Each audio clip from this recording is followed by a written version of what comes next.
Hello friends, आज हम जो टॉपिक ले रहे हैं वो stability of metal complexes. Stability of metal complexes में क्या है, देखिए मेटल और लिगेंड दो चीज़ों की बात हम अभी करते आ रहे हैं कि मेटल और लिगेंड दोनों के मध्य बंध किस प्रकार का है। और आज हम बात करेंगे इसकी कि स्टेबिलिटी का दो बेस हम ले रहे हैं, एक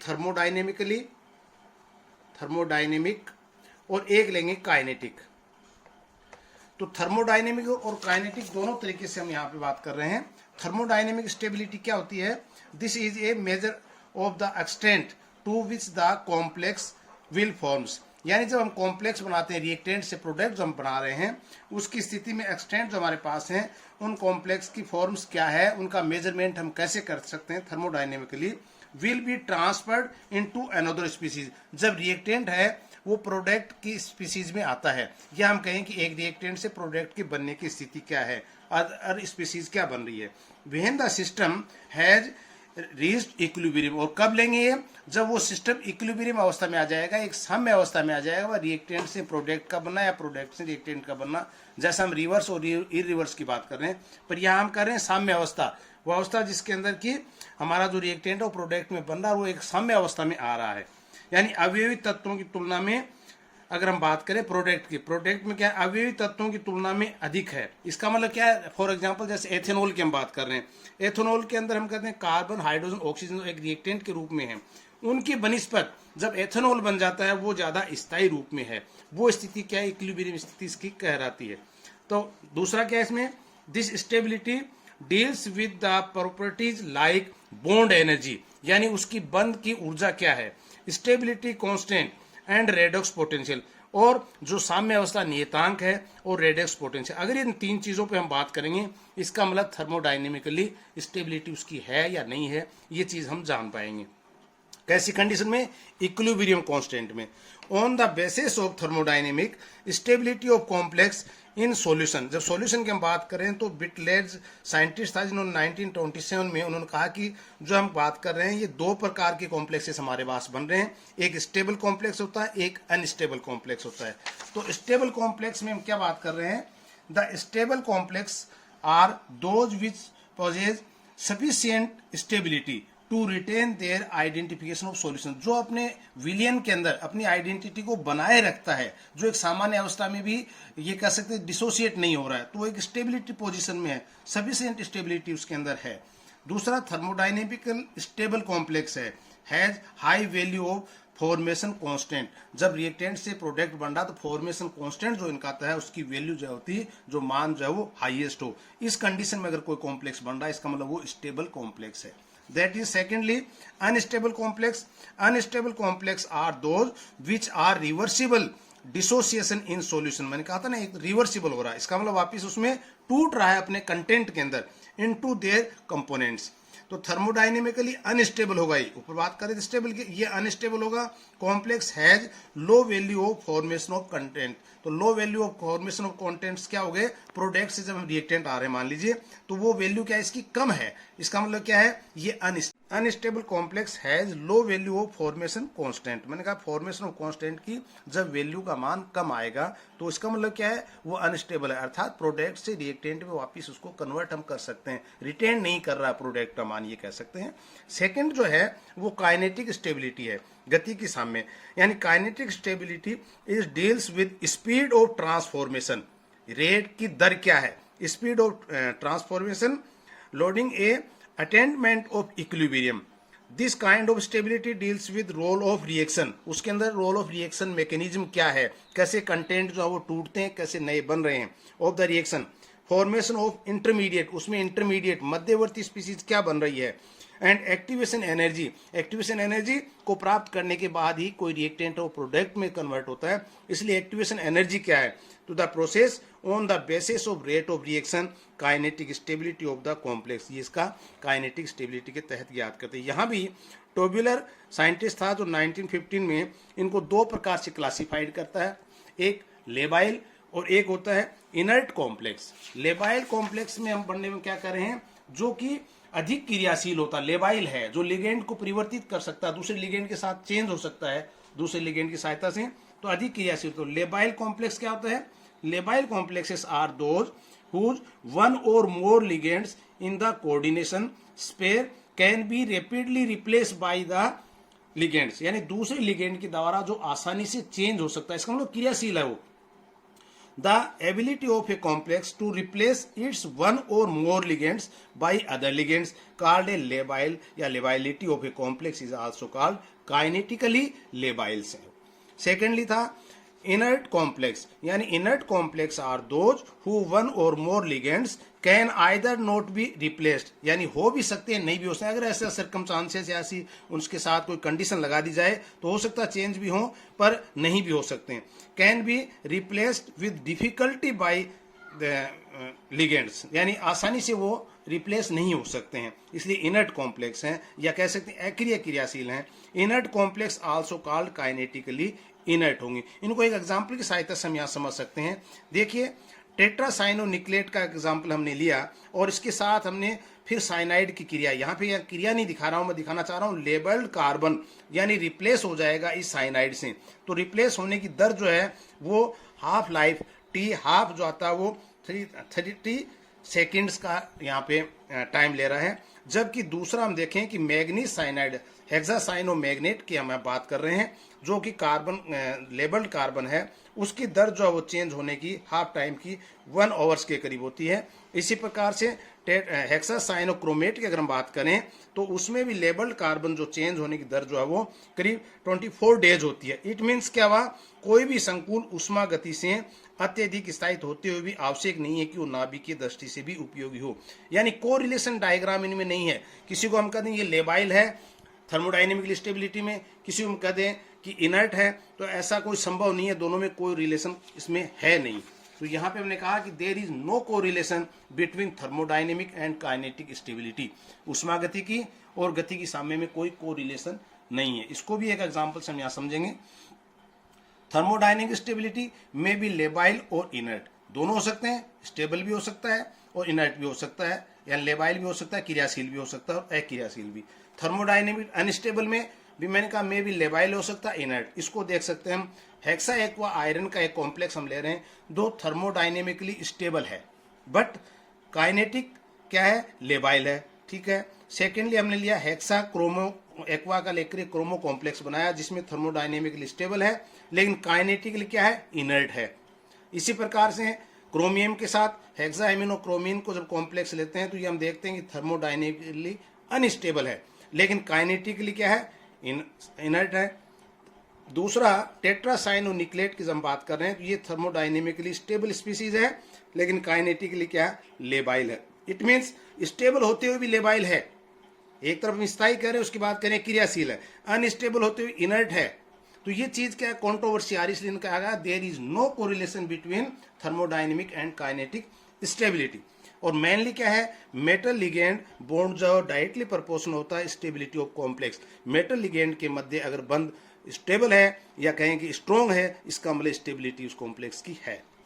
अब आता है इसके आगे thermodynamically stability of complex, metal complex को कैसे हम थर्मोडाइनेमिकली मैकेनिज्म को समझ सकते हैं। देखिए मेटल प्लस लिगेंड दो जब क्रिया करते हैं तो हम देखते हैं पहले रिएक्शन में कि मेटल लिगेंड का कॉम्प्लेक्स बन रहा है और काइनेटिक एनर्जी इसकी जब निकालते हैं equilibrium constant K1 first reaction के लिए तो क्या आ जाएगा, the concentration of the product क्या हमारा यहाँ पे ml मेटल लिगेंड का complex product upon the concentration of metal ion and the concentration of ligand. इसी प्रकार से सेकंड रिएक्शन लेंगे कि ये जो प्रोडक्ट ml हमारा बना हुआ है इसको फिर अगर लिगेंड की सहायता से क्रिया कराया जाए तो Ml2 एक मेटल है, दूसरा यहाँ पे दो लिगेंड के मोल है, दोनों क्रिया करिए K2 equal to Ml2 concentration upon Ml की कंसंट्रेशन व L की कंसंट्रेशन। इस प्रकार से हम आगे तक निकालते जाते हैं तो हमारे पास क्या आ जाता है लास्ट में n मोल्स के, यानी वेयर K1 K2 K3 के हमारे पास स्टेप वाइज स्टेबिलिटी कांस्टेंट जिनका मान हम बीटा n से भी बता सकते हैं, जो क्या कहलाता है ओवरऑल स्टेबिलिटी कांस्टेंट या क्युमुलेटिव कांस्टेंट फॉर्मेशन कांस्टेंट। ये बीटा n है जिसका मान क्या है K1 into K3 into Kn तक का मान है, संकुल में समग्र निर्माण जिसको कह देते हैं। और इसका एक फॉर्मूला जो दिया गया है थ्योरेटिकली वो beta n equal to n pi i 1 से लेकर के n पाई तक Kn का मान जो होता है, और यहाँ पे थ्योरेटिकली इसको निकालते हैं तो हम करें स्टेबिलिटी कॉम्प्लेक्स का जो मान है log बीटा का मान अगर 8 से ज़्यादा आ रहा है, इसका मतलब वो कॉम्प्लेक्स कैसा है, एक स्थायी कॉम्प्लेक्स बन रहा है। इसके पश्चात आगे हम लेते हैं कि factor affecting stability of metal complexes, यानी मेटल कॉम्प्लेक्स जो है उसको स्थायित्व स्टेबिलिटी को प्रभावित करने वाले कारक क्या क्या हैं। अब चूंकि हमने देखा है मेटल और लिगेंड दो चीज़ें यहाँ प्रभावित हैं और दोनों से कॉम्प्लेक्स बन रहा है, इसका मतलब मेटल के साथ जो भी कोरिलेशन होगा वो प्रभावित करेगा मेटल को यानी कॉम्प्लेक्स को, और लिगेंड के साथ जो भी होंगे वो लिगेंड को। फॉर एग्जाम्पल हम ले रहे हैं पहले मेटल का कि nature of central metal ion की नेचर क्या है, उसकी प्रकृति क्या है, जैसे साइज एंड चार्ज। तो उच्च आवेश एवं छोटे आकार, यानी जैसे जैसे उसके पर हम चार्ज बढ़ाते जाएंगे मेटल पे उसका आकार छोटा होता जाएगा, आउटरमोस्ट सेल कम होते जाते हैं और चार्ज बढ़ता जाता है। तो जैसे उच्च आवेश एवं छोटे आकार वाले धनायन स्थायी संकुल बनाते हैं, यानी कैसे बनाते हैं, स्टेबल कॉम्प्लेक्स बनाते हैं, जबकि कम आवेश एवं बड़े आकार वाले धनायनों से संकुल कम स्थायी होते हैं। फॉर एग्जाम्पल देखिए cobalt +3 more stable then cobalt +2। अब एग्जाम्पल में आ जाता आपके साथ कोई भी लिगेंड इसके साथ लगा दें तो आपको पता होना चाहिए कि जब ऑक्सीडेशन नंबर यहाँ बढ़ रहा है इसका मतलब इसकी साइज कम हो रही है, तो जो साइज कम होगी वो मेटल के साथ जो लिगेंड का कॉम्प्लेक्स बनेगा वो ज़्यादा स्टेबल होगा। आयरन +3 देन आयरन +2, तो +2 से +3 का जो कॉम्प्लेक्स बना वो ज़्यादा स्टेबल होगा। कैल्शियम आयनों की तुलना में छोटे आकार के निकल +2 आयन अत्यधिक स्थायी संकुल बनाते हैं। पहले हमने साइज एंड चार्ज लिया, उसके बाद ले रहे हैं electron acceptor property of metal, यानी लिगेंड से इलेक्ट्रॉन को एक्सेप्ट ग्रहण करने की जो प्रवृत्ति मेटल की है, जो धातु आयन की है, वो कैसी होनी चाहिए। क्योंकि स्वाभाविक है, हम जानते हैं कि आपने पढ़ा है पहले कि हार्ड एसिड, हार्ड बेस, फिर हार्ड एसिड जो हम ले रहे हैं वो लिगेंड के साथ, यानी जब हार्ड एसिड है, हार्ड लिगेंड है हमारे पास, हार्ड बेस है, तो वो क्या होगा, बॉन्ड स्ट्रॉन्ग बनेगा यानी स्टेबल बनेगा। और जब हम करें कि वीक मेटल हम ले रहे हैं मान लीजिए यहाँ पे, तो वीक फील्ड एसिड और वीक लिगेंड, तो वो भी क्या होगा, स्टेबल होगा, और मध्य की अवस्था होगी वो स्टेबिलिटी की ओर नहीं जाएगी। देखिए यहाँ पे धातु कठोर अम्ल, मैंने कहा कठोर अम्ल, हार्ड एसिड, और वे ऐसे लिगेंड के साथ संकुलन करेंगे जो कठोर क्षार, ऐसा मतलब बेस कैसा हो, कठोर, तो कठोर कठोर के साथ कर रहा है, इसका मतलब कैसा बन रहा है, स्ट्रॉन्ग। दूसरी प्रवृत्ति क्या हो सकती है, धातु मृदा, यानी वीक मेटल हमारे पास, या कह सकते हैं सॉफ्ट मेटल मृदा है, और वो कैसे होंगे स्थायी, ओलिफिन संकुलों के साथ निर्माण करेंगे। ओलिफिन जो डबल बॉन्ड वाले कंपाउंड जो बन रहे हैं उनके साथ जो बनेगा वो स्ट्रॉन्ग बनेगा। तो ये प्रभावित कर सकता है इलेक्ट्रॉन एक्सेप्टर कैसा है, एक्सेप्टर में इलेक्ट्रॉन आसानी से ले रहा नहीं ले रहा, उसके पास खाली कक्षा उपलब्ध है कि नहीं है, ऐसी कंडीशन होगी, ये भी मेटल को या हम कह सकते हैं कॉम्प्लेक्स की स्टेबिलिटी को प्रभावित करेगी। Next, electronic configuration of metal ion, मैंने कहा था इलेक्ट्रॉनिक कॉन्फ़िगरेशन उसका कैसा है, यानी तीन तरह के हमारे बात कर सकते हैं, D0, D1, D2 जो ऑक्टाहाइड्रल अष्टक फलकीय हैं और उच्च समन्वयक संख्या वाले संकुल बनाने की प्रवृत्ति रखते हैं ये। सेकेंडली D4, D5, D6 वाले ये भी ऑक्टाहाइड्रल संकुल हैं, लेकिन दो अधिक डी कक्षक उपलब्ध नहीं करवाने के कारण ये उच्च कोऑर्डिनेशन वाले कॉम्प्लेक्स बनाने में असमर्थ हैं। इसी प्रकार से D7, D8 और D9 विन्यास वाला आयन में अधिकतम एक डी कक्षक उपलब्ध होता है। तो ये क्या है, ये वर्ग समतुल्य संकुल बनाने के लिए चेष्टित रहते हैं। अगला है इलेक्ट्रोनेगेटिविटी ऑफ मेटल, मेटल की इलेक्ट्रोनेगेटिविटी क्या है। इलेक्ट्रोनेगेटिविटी से आपका तात्पर्य पहले मैंने बताया कि मेटल और लिगेंड मान ले या किसी भी दो एटम्स के मध्य जब बॉन्ड बनता है तो बॉन्डेड इलेक्ट्रॉन को अपनी ओर आकर्षित करने की जो प्रवृत्ति है वो इलेक्ट्रोनेगेटिविटी का गुणधर्म है। तो विद्युत ऋणात्मकता का मान जितना अधिक होगा उस संकुल का स्थायित्व की ऊष्मा भी अधिक होगी। क्रिस्टल फील्ड स्टेबलाइजेशन एनर्जी, स्थायीकरण ऊष्मा, जो हमने डी कक्षक में पढ़ा था, डी कक्षक स्प्लिटिंग जब हो रहा था हमने कहा था 2G और EG, इनके मध्य जब ऊष्मा का वितरण हो रहा तो मैंने कहा था क्रिस्टल फील्ड स्टेबलाइजेशन एनर्जी, उनके स्थायित्व की ऊर्जा क्या है। तो विपाटन के दौरान मुक्त हुई ऊष्मा CFSE का मान जितना अधिक होगा उस संकुल का स्थायित्व स्टेबिलिटी भी उतनी ही अधिक होगी। तीसरा, अब उसके बाद लेते हैं हम, ये मेटल की बात हुई, अब दूसरा क्या बंद बन रहा था, लिगेंड के साथ बन रहा था। तो ऐसी बात हम करेंगे factor affecting of the ligands, ligand के साथ क्या प्रभाव पड़ता है। तो चार्ज एंड साइज की बात हम करें, फॉर एग्जांपल जैसे आयरन फ्लोराइड के साथ कंपाउंड बन रहा है तो यहाँ पे मैंने कहा log बीटा का मान उच्च आ रहा है। आयरन आयोडाइड के साथ बन रहा तो log बीटा का मान जो लो आ रहा है, या ये कहते हैं कि ये बनना ही बहुत मुश्किल है। इसका कारण क्या है? क्योंकि यहाँ पे ये क्या है, ये मेटल आयरन है, यहाँ भी मेटल है, लेकिन फ्लोराइड क्या है, एक छोटे आकार का है, आयोडाइड क्या है, एक बड़ा आकार का है। तो छोटे आकार का वो ज़्यादा स्ट्रॉन्ग कॉम्प्लेक्स बनाने में समर्थ है। फिर बेसिसिटी ऑफ लिगेंड की है, तो प्रबल क्षार ही होगा। अगर बेसिसिटी ऑफ लिगेंड की बढ़ती जाएगी तो स्टेबिलिटी ऑफ कॉम्प्लेक्स की भी बढ़ती जाएगी। तो बेसिसिटी लिगेंड की भी इफेक्ट डालती है कॉम्प्लेक्स के ऊपर। थर्ड जो इंपॉर्टेंट मैं बात कर रहा हूँ वह है चिलेट इफेक्ट, या इसको किलेट इफेक्ट भी बोल देते हैं। तो किलेट इफेक्ट क्या है? जब कोई भी कॉम्प्लेक्स है रिंग फॉर्म में जब आकर के मेटल के साथ क्रिया करता है, यहाँ आप एक शेर के पंजे से आप समझ सकते हैं, जब किसी कीड़े मकोड़े को शेर के पंजे में दबोच लिया जाता है तो किस प्रकार से वो अपने चंगुल में ले लेता है। इसी प्रकार से किलेट की स्थिति क्या है, ये 3 प्रकार से है। तो किलेट का इफेक्ट क्या है? दूसरा ये कह सकते हैं पॉलीडेंटेड लिगेंड, जैसे मोनोडेंटेड लिगेंड में क्लोरोफ्लोरो आयोडीन की बात कर रहे हैं, जो यानी कि मेटल के साथ एक ही बंध बना सकता हो। बाइडेंटेड जो मेटल के साथ 2 प्रकार से बॉन्डेड हो सकता है। पॉलीडेंटेड मतलब 2 या 2 से ज़्यादा डेंटेड यानी एक दंतुक जिसको हम कह सकते हैं बॉन्ड बनाने में समर्थ हो। तो जितना ज़्यादा मेटल को कैप्चर कर पाएगा लिगेंड, वो उतना ही ज़्यादा स्ट्रॉन्ग बॉन्ड बनेगा और कॉम्प्लेक्स की स्टेबिलिटी बढ़ेगी। Secondly number of chelating ring, मैंने कहा था यहाँ पे क्या चिलेट के कारण रिंग बन जाता है, एक ओपन चेन बन रही है, एक क्लोज चेन बन रही है। तो पहले भी हमने पढ़ा है कि क्लोज चेन के साथ जब कॉम्प्लेक्स फॉर्मेशन होती है तो ज़्यादा स्ट्रॉन्ग होती है, वहाँ से अलग करना परमाणु को ज़्यादा एनर्जी देने वाली सी बात है। तो यहाँ जितनी ज़्यादा रिंग की साइज बढ़ती जाएंगी, जितने नंबर ऑफ साइज बढ़ती जाएंगी, वो कॉम्प्लेक्स उतना ही ज़्यादा स्ट्रॉन्ग होता जाएगा। तीसरा इसमें आता है स्टेरिक हिंड्रेंस। स्टेरिक हिंड्रेंस का मैंने पहले भी आपको बताया कि जब भी कोई कंपाउंड हमारे पास लिगेंड आ रहा है और उसके पास स्टेरिक हिंड्रेंस बड़ा समूह आ रहा है, तो उसके लिए क्रिया करने के लिए पूर्णतः जगह नहीं मिल पाती है। तो ऐसी स्थिति में क्या होता है, वो कॉम्प्लेक्स इतना स्ट्रॉन्ग नहीं हो पाता है। इसको देखिए आप एग्जाम्पल से। फिर यहाँ पे एक एग्जाम्पल आपको दिया हुआ है जिसमें यह है कॉपर के साथ अमोनिया की रिएक्शन। हमने देखा है कॉपर के साथ 4 कोवलेंट बॉन्ड बनते हैं अमोनिया, लेकिन log K का मान जो आ रहा है मैंने कहा 11.9। इसी प्रकार से कॉपर के साथ मैंने कहा कौन सा चिलेट वाला प्रभाव दिखाना चाह रहा हूँ, तो उसमें क्या है इथाइल EN क्या है, इथाइलिन डाइअमीन, जो कि एक किलेशन का कार्य कर रहा है। ये इसके साथ क्रिया करके एक रिंग टाइप कंपाउंड आपको नजर आ रहा है। यहाँ पे 5 मेम्ब्रेन 1 2 3 4 5 मेम्ब्रेन, यहाँ भी 5 मेम्ब्रेन रिंग यहाँ पे बन रही है।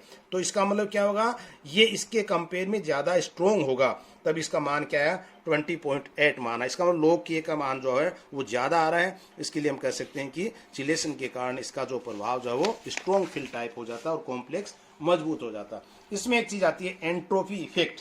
यानी एंट्रोपी इफेक्ट क्या है? एंट्रोपी को जैसे मैंने पहले बताया आपको कि स्टेट ऑफ द डिसऑर्डर की प्रवृत्ति उसमें क्या बनती है। देखिए हमने कहा रिएक्टेंट में कितने मोल हैं, यहाँ देखिए टेट्रा एक्वा का कॉपर कॉम्प्लेक्स हमारे पास है प्लस अमोनिया के साथ हम यहाँ क्रिया करवा रहे हैं। तो नंबर ऑफ मोल्स की संख्या 4 + 1 दैट इज 5 मोल है। यहाँ पे प्रोडक्ट में आप देखेंगे कि टेट्राइमिन कोऑपरेट बन गया प्लस 4H2। तो यहाँ पे क्या है नंबर ऑफ मोल्स क्या है, वही 5 है।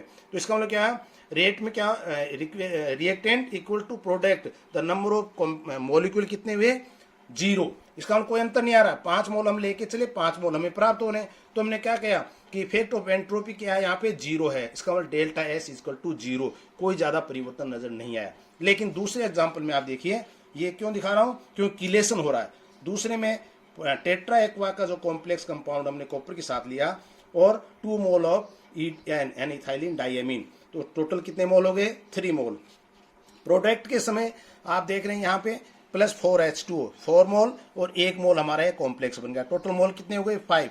इसका मतलब क्या हुआ कि एंट्रोपी इफेक्ट यहाँ नजर आ रहा है, क्योंकि रिएक्टेंट में 3 मोल थे, प्रोडक्ट में हमारे पास 5 मोल है। तो डेल्टा S नॉट 0, तो डेल्टा S क्या आ रहा है पॉजिटिव मान आ रहा है। और डेल्टा S का जितना पॉजिटिव मान आएगा वो कॉम्प्लेक्स उतना ही स्टेबल होगा। इसके बाद हम लेते हैं एक पूछा था टेम्पलेट इफेक्ट भी। टेम्पलेट इफेक्ट क्या है, देखिए हीमोग्लोबिन है, क्लोरोफिल है, इनका निर्माण सबका टेम्पलेट इफेक्ट से ही होता है। यानी ये क्या है, चक्रीय पॉलीथर है। चक्रीय पॉलीथर धातु आयनों के साथ त्रिविम विशिष्ट अभिक्रिया करके एक स्थायी संकुल का निर्माण करते हैं। इसे कहते हैं टेम्पलेट प्रभाव। टेम्पलेट प्रभाव एग्जांपल लिया मैंने लिथियम बेंजो 12 क्राउन 4 संकुल। यहाँ क्या है 12 क्राउन क्या है कि इस प्रकार से रिंग्स की जो संख्या आ रही है कार्बन की 12 है।